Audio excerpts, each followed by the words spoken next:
শ্ৰোতা বন্ধুসকল, আমাৰ মটিভেশ্যনেল লাৰ্ণিং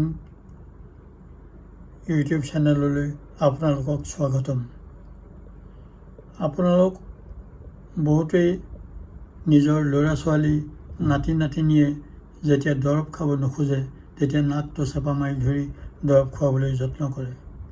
ইয়াৰ মূল কাৰণটো কি জানেনে বাৰু? আমাৰ খাদ্যৰ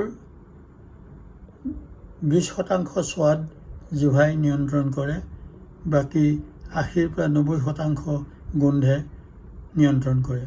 সেইকাৰণে নাকটো যেতিয়া চেপা মাৰি ধৰা হয় তেতিয়াহ'লে ল'ৰা ছোৱালীবিলাকে এই দৰৱখিনি খাবৰ কাৰণে আপত্তি নকৰে।